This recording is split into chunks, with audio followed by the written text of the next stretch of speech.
of owning a cafe, and other heroic deeds by Beware the Tristano. Chapter 128, The Trial, Part 3.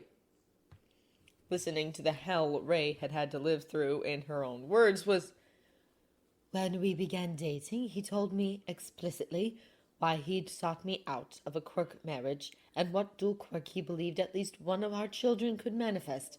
He was completely upfront with me in that regard, but when he told me it was his goal to raise a child, to be the number one hero, I hadn't thought that he meant that was all he wanted, that he wouldn't care about anything or anyone other than that." Objection. Your Honor, that's not only prejudicial, but hearsay. Sustained. Harrowing. Sure, he knew it'd be terrible, awful, and maddening just from the few things both she and Dobby had hinted to him over the past 2 years, but the first time he burned me, I genuinely believed it was an accident. Objection. Prejudicial. There is no evidence, submitted or otherwise, of any burns sustained by the witness, and no logs of any medical treatment for such injuries, accidental or otherwise, either. Sustained. To know that she'd been isolated from her friends by a number of circumstances purposefully orchestrated by a never unsettled stomach. The bastard had asked her for the children, and when Toya failed to meet expectations, he'd asked for Fuyumi. When she wasn't what he wanted, not to have been born. Fuck. If Shoto hadn't presented the perfect mix of quirks, then he was certain there would have been more children born, not just to satisfy Enji's obsession, but to keep Rei under thumb. As Shota continued to listen to her heartbreaking testimony, he could see the vile machinations that the number two had put in place to ensure she felt helpless and alone. To ensure that she'd see trying to leave as an impossibility.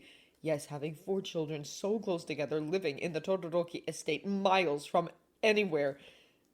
She'd left UA a year before graduation to marry Enji. She had no money of her own, no way to get it down, because she'd had to ask her husband's permission to approach the chauffeur. Groceries were brought in and cooked by their private chef, so she didn't need to go shopping. Clothes had been picked out for her and the children, the items purchased on their behalf by the staff. Her parents had told her how lucky she was. Why should she complain when Enji took care of everything? Didn't she like nice clothes? Didn't she enjoy good food? Wasn't it wonderful to only have her figure and raising children to worry about? Who in their right mind wouldn't be grateful? God! It made him feel sick, and as he sat here, his arm still looped about Dobby's shoulder, he found his eyes occasionally flicking to where his second youngest ward sat. There were many parallels he could draw between Endeavor's coercive control and Shigaraki's. Only One for All had at least given Tomura autonomy and an expense account. "Thank you, Himura-san, for your wholly truthful account concerning the nature of the circumstances you faced and overcame. You're free to go." Sweeping her into a fierce hug the second her elegantly dressed form breached the small gates separating the court's stage and the public gallery, Tomura stood proud and strong as she leaned into him. "Oka-san," he whispered into her hair. You're incredible," he told her as she sniffled. "Atsuji and me. Can me take you to get a drink and some fresh air?" he offered. At the nod he felt her give, he inclined his head at the brunette, who was on her opposite side in seconds. "Mademoiselle, you were magnificent!" he said so that everyone, excluding the jury, who'd been swiftly and efficiently ushered out with the judge, could hear him. "Walk tall, hold your head high, and don't think to look where the past is, literally, like someone said to me, forgotten smothering garbage behind you," he advised, his hand producing a bouquet of dahlias, which he handed to her with a theatrical bow. As expected, the flowers and his natural charisma instantly brightened her, and so arm in arm, they led her towards the door, whilst amicably chatting about other things. God, he was beyond glad they could do this for her, for Dobby and Sho, too. He could only imagine how his partner was feeling right now, but he knew that they'd take care of her until he'd had his say, which could be any time after the recess. A 30-minute recess, which had just been called. Enji's team had seemed quite stunned by her words, and since Date-sama's eye had never shifted from that very telling green, they obviously needed to regroup. The only thing they knew for certain about today was that his lover, their guardian, and endeavor would have their chance to speak before the jury. The order, however, was down to the attorneys to decide. I'm aware that this is a redundant question before I ask it, however. How are you both holding up? Smiling at Kubo-san, Shouta gestured for them to sit beside him, whilst his oldest ward continued to focus on his breathing exercises as he leaned against him, those turquoise eyes fixed on the Wi-Fi blocked tablet he'd been allowed to have as he sketched away on it with a stylus. God, he hated that they had to stay cooped up in this 12 by 14 foot room with nothing but the bulky stiff-foamed couch they'd crowded onto, a dining coffee table, and the large split-screen TV tacked to the whitewashed wall before them for company. We're eager to get this over with, he replied through a sigh, his features softening. Thank you for being so compassionate towards Rei-san, he offered. I know that it's your job, but we really appreciate how you prepared us to face Same-san's style of questioning, too. He added genuinely. Aizawa-san, I only wish I could do more, they admitted, their slender shoulders shrugging a little helplessly. Working on this case for the past 2 years, I can only imagine the strength, courage, and conviction it's taken to get you all here, they added. And a smile pulling their lips, they stood, shoved their hands into their dress pants pockets, and rocked on their expensive leather shoes. But Himura-san did an excellent job out there, they enthused. I have a sinking suspicion that Queen-chan is getting ready to pull her hair out, they continued through a snigger. She'll have been hoping to set her up as unstable, bitter, and malicious in the eyes of the jury, but I think we all know that Rabi-kun's mother was the epitome of grace and composure, they said, that smile dimming a notch. And for what little it's worth, I'm truly sorry that she had to relive so much of the suffering she's had to endure. And I'm sorrier, too, that the both of you will go through it soon. No, the youngest Todorokis won't have to go through this kind of thing, at least. Date-sama has made sure the interview room they'll be based in tomorrow will be welcoming, they advised. I think that's the least we could do, especially since they all want to have their say and their therapists have agreed that they're ready, that this shouldn't be too stressful for them. So long as it puts that bastard away for the longest time possible, this will all be worth it though, right? Blinking, he regarded his oldest ward across his shoulder and nodded. That's right, he affirmed, his dark gaze then returning to Kubo-san. Do you think that they'll approach you for a plea deal? It's hard to say this early on in the process, the older person acknowledged, their expression thoughtful. Himura-san has our opponents rattled, that much is certain, and so long as we keep pushing, I have no doubt that they'll have to come begging to us, since, for what the Commission's associates have told me, well, to have the number 2 behave this way, and to know that he'd been using funds that should have been funneled into his agency, an internship program for training Shodo, and hiring staff willing to keep secrets, he shrugged. Let's just say that things aren't looking good for Endeavor, ne? In a strange turn of events, it was Todoroki Enji who offered himself up to the witness stand next. This should be interesting, Dabi muttered darkly, his tablet safely stowed upon the coffee table. You should get an award for world's most consistent facial expression in the rustic bitch face category, shouldn't he? It'd look good next to his Asshole of the Century trophy, wouldn't it? He readily agreed, his senses aware of just how tense his oldest ward was. He could only pray that their silly, playful banter would help to ease him. The poor kid was hopefully going to get through today, collapse with his mother and Tomura in the suite Toshinori had insisted on booking for them, and then finally get some sleep. God, he'd be glad when this nightmare was behind them, when Enji was behind bars for at least 20 years, allowing all of his children to grow up without his influence. If any of them wanted to reconnect with him upon his release, then, well, they'd be fully grown, their career paths started, and their lives full, happy, and free. Now there was a nice thought, wasn't it? Sasaki Mirai had always considered himself a calm, patient man. However, Tanimaki-sama, as we can all appreciate here, truth and perception can be two quite different things, can't they?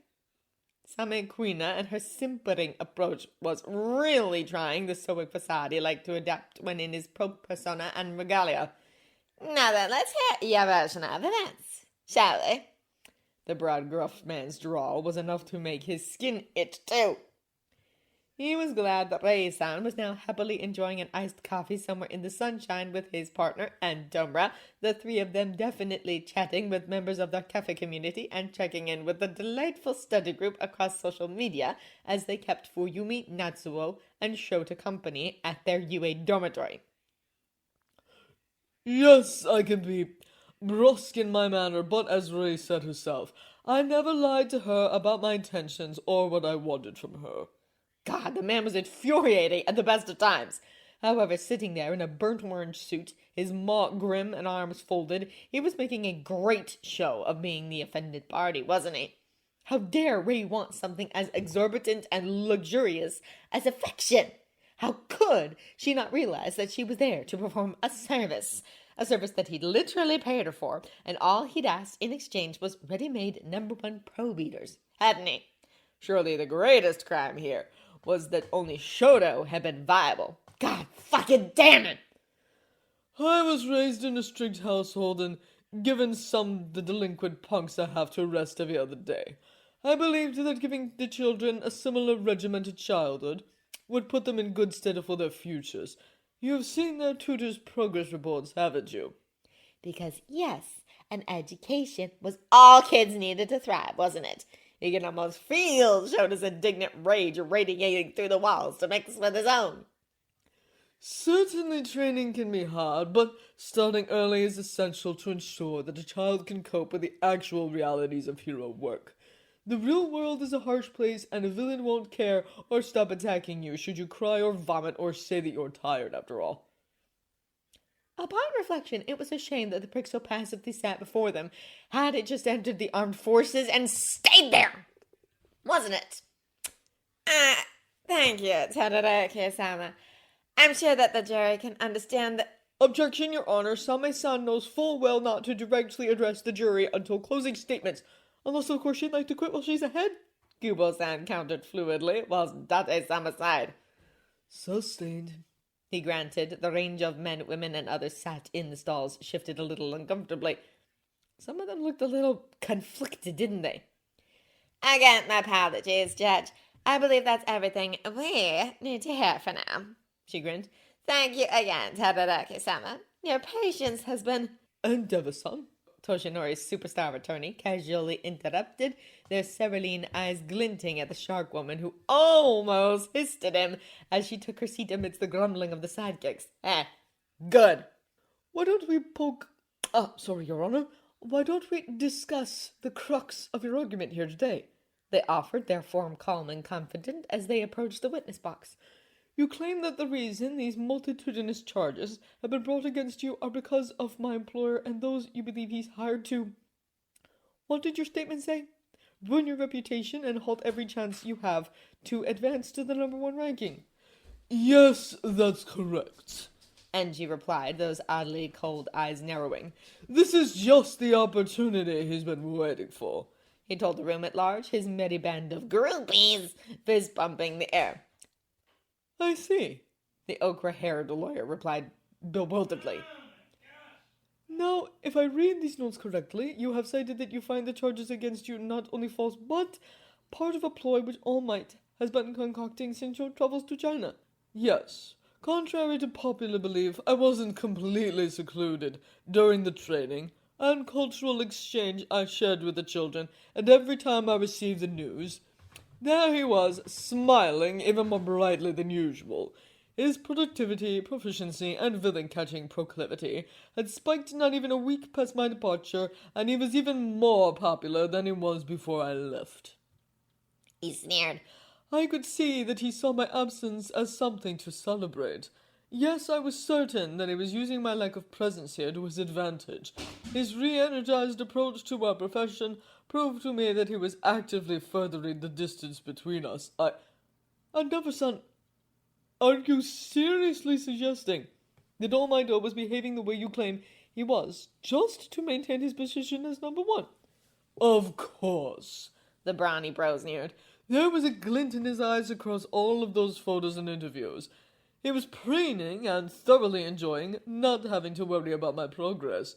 That's why all of this has come about. He grunted, that thick neck rolling that dumb head around at the room. Wow! Mirai couldn't stop his right hand rubbing at his eyes. It did hide his incredulous expression, if nothing else.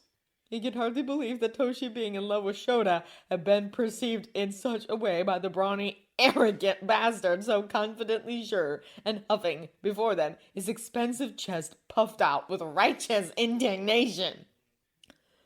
I see, Kubo-san managed. And to your mind, that's the only explanation. Don't waste my time by asking me to repeat myself. The crimson-haired menace jumped. If he hadn't used you and your skills to get out of being here today, then he could tell you himself, he stated before a nasty little smile tugging his lips. He allowed his shoulders to relax. However, those other two con artists haven't been able to escape, have they? Ah, and speaking of Todoroki Toya... Objection! Aizawa Dabi has not conclusively been proven to be anyone other than his current alias. Same jumped in. Her body stood abruptly from her chair, with an outstretched gray-skinned hand pointing accusingly at her opponent. Sighing, Mirai couldn't stop his eyes rolling if he tried. Overruled, Same-san. We've had his DNA profile tested extensively and at your client's expense. Date-sama tried to reason, his brow ridges furrowing. Be that as it may, Your Honor, DNA is something that can't be falsified, especially if someone as powerful as Amit wishes it. Objection! Kubo-san snapped, their eyes narrowing. That's slanderous, Same-san. It's also happened in the case of Isakawa versus Ito and Masaka versus Abe, my friend. So why not allow our esteemed judge to eliminate the truth of the boy's identity when he's called? The ruthless woman overheard. Grinning, the non-binary attorney bowed their head slightly. As you wish. They deferred with a rueful headshake before they returned their attention back to a scowling Enji. Okay, and Never-san, speaking about the Toya you know in terms of the latter allegations brought against you by Himura-san, they announced, their body venturing closer to the jury. What can you tell us about the death of your oldest son? Swallowing thickly, Mirai felt his body tensing despite himself.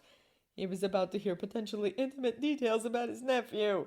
His nephew who'd lived through so much, who'd fought tooth and nail to bring his biological father to justice.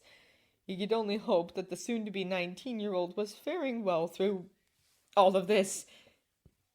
He hated not being able to be with him and Shouta right now. He could only imagine how Toshinori and Rei were feeling too. Toya's case was regrettable. He possessed even greater firepower than mine, and yet he inherited Rei's weak constitution.